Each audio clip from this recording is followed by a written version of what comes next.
Hi everybody, welcome to my Flosstube. It is September 27th, I think. It is Wednesday.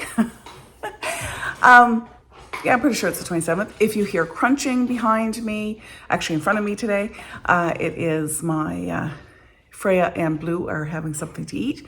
Freya is our almost 2-year-old border collie, and Blue is our geriatric beagle, who is still doing fine. He's still hanging in there. Every week I've got to do a bit of an update on Blue because every morning I check to make sure he's still alive. He sleeps really deeply, so I got to check his belly to make sure it's moving. And thus far, we're doing great.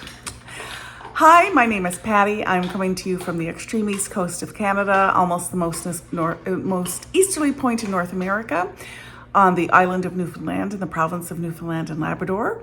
My pronouns are she, her. It is a interestingly smoky, hazy morning this morning. The video that I put at the front was of a couple days ago, actually, before the haze hit. And actually, I have to admit, I didn't take the video. My husband took the video, so you folks could have it for Flosstube. So I hope you enjoyed that. Lots of things to talk about today, and I'm going to get right into it. The first thing I'm going to start speaking about is Knitlantica. I'll probably put a few pictures in and videos over what I'm talking about. So I need to give credit where credit's due. Knitlantica was not my own creation. The idea of the style of knitting or hand-making retreat that I do was inspired by my friend Catherine. Hi, Catherine. Catherine is a lovely friend that I found through the interwebs, through this podcast, actually. I was interested in hosting some kind of knitting or hand-making retreat here in Newfoundland and Labrador, Canada. And Catherine was hosting a knitting retreat specifically for, knitting and crochet in the Killadoon area of Ireland called Atlantic Knitscape. So I decided to take a plunge. I went to Ireland to check out the retreat, had a wonderful time. So I checked out the retreat. Catherine was a wonderful mentor in terms of how to run the retreats, the magic of what happens when you bring handmakers together, etc. I can't thank Catherine enough for passing on her knowledge. Made some wonderful friends. I know I'm going to forget somebody, but hi Siobhan and hi Leslie. And my other Irish friends who I know, like I said, I am forgetting, and I apologize. So I took Catherine's format and decided to apply it here. When Knitlantica started, I was more focused on a knitting crochet type of retreat that's opened up now into all hand makers. I started in 2018 running the retreats, and they have been very well attended. I keep the numbers low, so no more than 12. One year, I think we had up to 15. Oh, Louis is going to he's going to cough now for a little bit. He has chronic bronchitis, so for him, that's normal. They both finished eating, so I had to retape actually a section because they were making so much noise when they were eating. Anyway, I digress. So Knitlantica 2023, because I've lost my train of thought and I'm not sure where I was going. Knitlantica 2023 for the September weekend was fantastic. There was 9 people, including myself. We were fed very graciously by I can't call him the Knitlantica chef because Alfred is not the Knitlantica chef. He's the owner of Gracie Joe's Cafe on Bell Island. And we had a wonderful, wonderful time. So thank you so much to the folks who attended Knitlantica September weekend. It was magical. And it's honestly, the magic comes from bringing a group of like-minded people, even though we may not all be doing exactly the same type of handmaking, a type of craft. The magic is there of building community, bringing people together, and it's just fantastic. So thank you so much. Atlantica was awesome for September. Looking forward to October 22nd to the 24th. Still have a couple openings if you are interested in coming to Newfoundland or coming to a different part of Newfoundland and Labrador and joining me and my other friends. I'm really lucky in that most attendees are return attendees. So I think that means I'm doing a good job because people want to come back. Also have people flying from all over Canada, North America, and the world to attend. Yeah, so if you're interested, let me know. But hopefully some of the footage that I've just shown will also inspire you to, if you can't attend my handmaking retreat, then try and get to if you can get to a retreat locally, then, and you're able to, it's a wonderful, wonderful opportunity.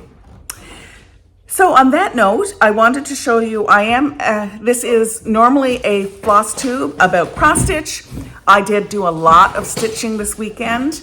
Freya's going crazy with a toy. I hope you can still hear me. So I'm going to start on cross stitch. I do have a little bit of knitting and crochet to show this week. And yeah, so I'm gonna go to my notes because I'm keeping notes now. Who knew? Who knew that was gonna happen? So I have done this. Let's do a progress report on my, sounds so formal, progress report. I'll give you an update on 3 pieces that I was working on during the retreat. The first one I'm going to start with, and I'm going to get off here, is on my Hearthside Craftworks lap frame, which was made by the original owners and makers of Hearthside Craftworks in Calgary, Alberta. This frame came from, but you can get these, one just like it, from Evertote. Hi, Caroline. And yeah, I'll just give you a sense of, that's one of the legs. They're beautifully, beautifully made. Yes, that squeaking's coming from Freya. So I'm gonna put an update where I was last week. I'll put a picture up. And then here is where I got to, oh, here, let me hold it like this so I can have a hand free. I finished this little motif here and this flower at the retreat, and then moved on to other things. I hope you like it, what I've done so far. I mean to get a lot, I really want to get this, I think I'd mentioned I wanted a quarter pattern finished by the end of September, and we're closely reaching the end of September. So let's see if I manage to make my goal or not. Really, really enjoying this stitch. Okay, oh, details. Let me show it again. This is called Thurza Goes Goth. This is a design by Hemlock and Rye Stitchery. I'll put the information below and down in the comments, the comment section below as well, using all DMC floss. I was drawn to this pattern because the name Thurza was also the name of 2 of my great-great-grandmothers. And I've put, so you can see I've said I have Thurza. My Thurza's names were Thurza Porter, and then I've put a slash and Bennett. So Thurza Porter and Thurza Bennett. And then I'm going over on the other side. The growling is normal, she's playing. I'm gonna put their dates of birth over on the other side of the nameplate. Yeah, so really happy with that. Next, I'm gonna show you, I had asked a question last week, the pretty much unanimous answer, although folks were very kind and said that really anything I chose would be lovely, which was really nice, is the Remembrance Sampler by Ancient Sage Designs. I will put their information on the screen and below. I am using a Brennan needle floss. I decided to go with the gray. This is called Kiss the Cod, this gray. And I'm using Candy Apple, a 28 count linen from, dyed by Roxy Floss Co. and purchased from Evertote. And I haven't gotten too much further, but I'm far enough for you to see how that gray looks, and I think it looks stunning. Looks really nice. So I only worked on that for about a day before Knitlantica preparation hit, and I got very, very involved with that. This is lovingly housed in a 2021 Stitch North. This was the little project bag, not little, it's a perfect size project bag that we got from Evertote at the Stitch North 2021 retreat.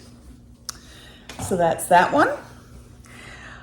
My last one I'm really excited about. I think I mentioned maybe last week before, I kind of given a brief update on my full coverage piece. I think I had said that, and it's true, I hadn't been working on my full coverage piece. I had something happen with my Pattern Keeper app. I'd lost my progress, which almost, when you lose your progress on Pattern Keeper, maybe it's just me, but I lost the will to stitch that project because I knew I had to go in and update, and the colors are so close together and trying to figure out where I've already stitched, etc. Anyway, I sucked it up this weekend. Bonnie, hi Bonnie, from Thread the Needle, who was also at the retreat. I won't mention any other attendees, but I think Bonnie's okay if I mention her name. Anyway, Bonnie was going to be there. She is a full coverage queen, and I really wanted to do some full coverage stitching and kind of figured, in a warm, supportive environment, I would fix up my Pattern Keeper and get going, especially considering that Bonnie is quite well-versed in using Pattern Keeper, so I could pull on Bonnie's knowledge to assist. So here's where I started the weekend with this piece. First I should say this is, I'm sorry, I cannot remember. I think it's xs-crossstitch.com, but I can't remember the name of the company. I don't remember the email address for some reason. I'll put that information on the screen, and I'll also here put a picture of what this piece is going to look like finished.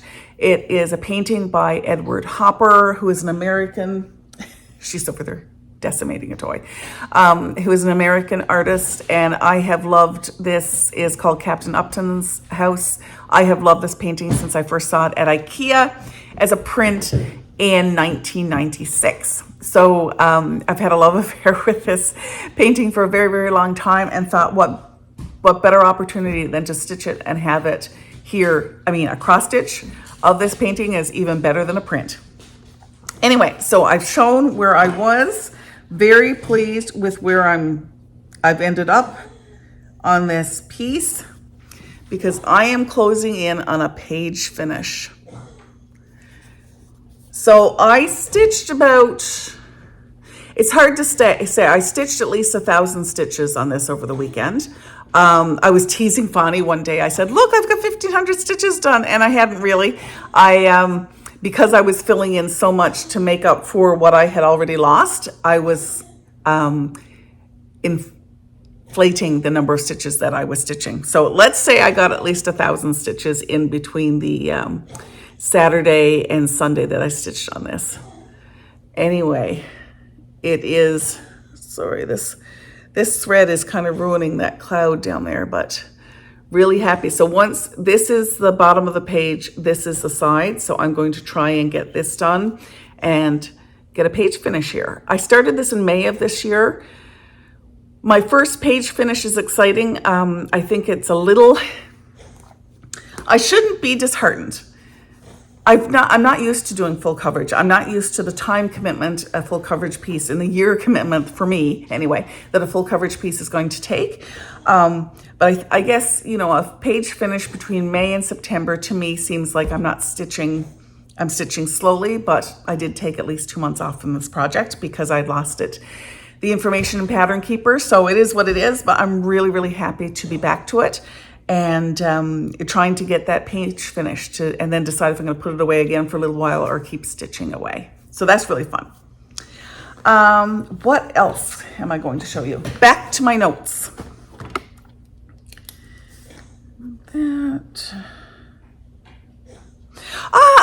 Giveaway winners. Let's do those. So I'm going to insert some video here on the winners for the prizes. I'm going to put them up. Oh, I got to go get my get the patterns for giveaway. Just a sec. Okay, so I'll put a picture of mine. This is my favorite my favorite things autumn that I designed and released a couple weeks ago. I also had this autumn basket up for grabs. It's a Lizzie Kate snippet, and the other was this Lizzie Kate Thanksgiving string. So I'll put that video in now.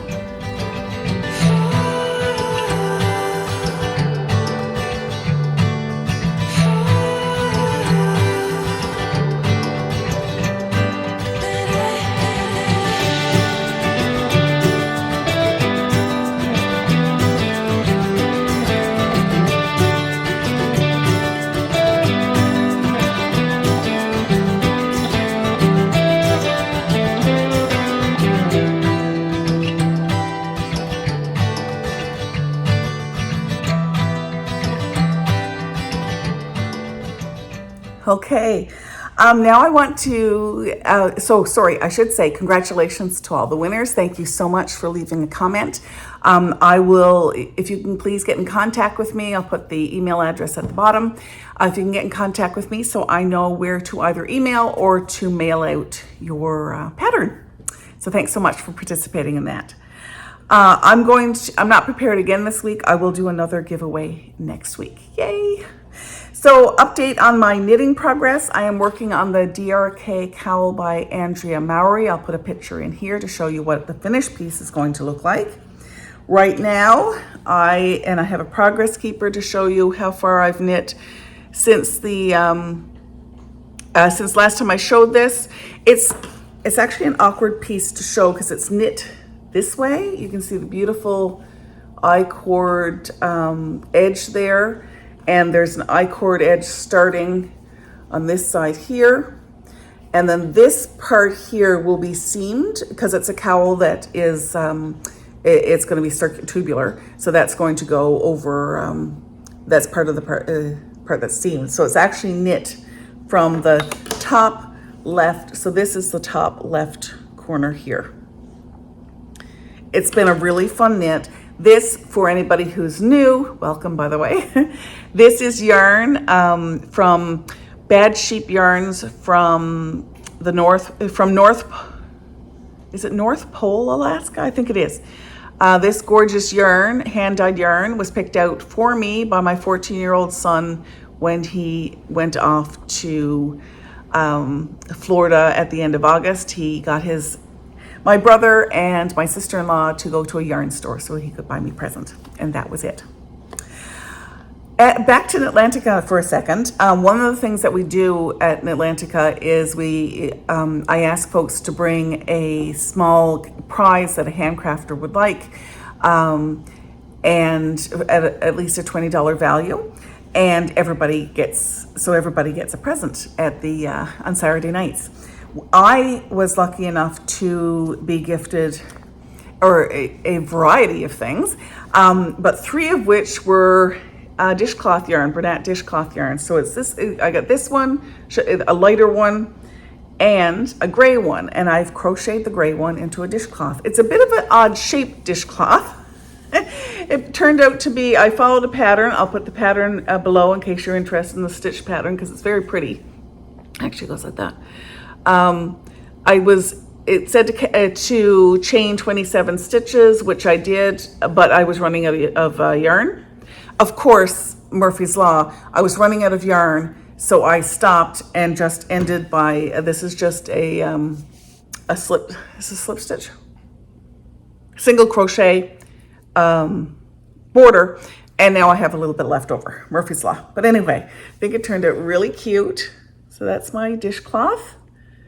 So I already have one finished object since coming home from Knitlantica. I started this yesterday morning and finished it this morning. So that's awesome.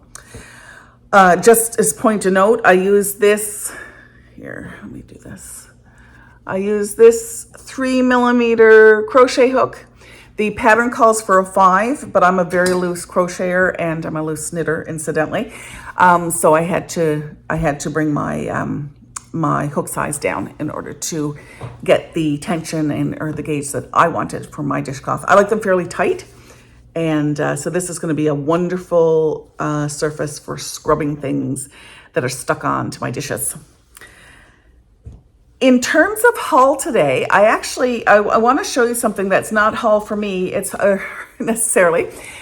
So I have a website for boysandnlgirl.com. I'm also the fabric dyer for Brenna Needle, which is a Newfoundland and Labrador based fancy floss and cross-stitch fabric dyeing business with my friend Cheryl. Hi, Cheryl. I didn't know if you were aware or not, but I thought I would show you. We're one of the Canadian sellers of Punch Needle and Primitive Stitcher Magazine. These just arrived late last week. And look at the patterns. These are great. So punched, stitched. These are great. I really like this one here. I think that's just lovely. Beautiful, beautiful work. Beautiful magazine. So if you're interested in this, you can I purchased this on brynandneedle.com. I'll put the information at the bottom. But it's such a lovely, I love this magazine. It is, here's a Teresa Kogu. Oh, no, it's not. Oh, sorry. It's not Teresa Kogu. My apologies. Teresa Miller of Teresa's Primitive Treasures. My apologies, Teresa. Isn't that cute? It's so prim. Really, really gorgeous. Here's another one. This one's by Deanna Carter of Cherry Hill Stitchery. Careful not to show the pattern chart itself. Isn't that gorgeous? So if this is a magazine you're interested in, we sell them, like I said, at Bryn and Needle, and you can let me know and I can get that out to you. My washer is now beeping in the background. I guess it's time to put my clothes in the dryer. It's been great to chat with you again this week. I hope you like all the content from Knitlantica and also the video that my husband took just for you for Flosstube. And I will be back. My aim is to be back again next week. I'm not sure if I'll get a Stitch With Me video done this week. I do plan, I had asked if people like them, people do, so I do plan on doing them again. I always find the week leading up to Knitlantica and the week after Knitlantica, my schedule gets thrown off because I'm preparing and then cleaning up from. So we'll see about the Stitch With Me. I will try, but we'll see. And otherwise, I will see you again next week. And until then, I hope you find something that makes your crafty heart happy. And you get to work on it. Lots and lots. Maybe with a candle and a cup of tea or coffee. Or hot chocolate with whipped cream, even better. Anyway, I'll talk to you soon. Bye.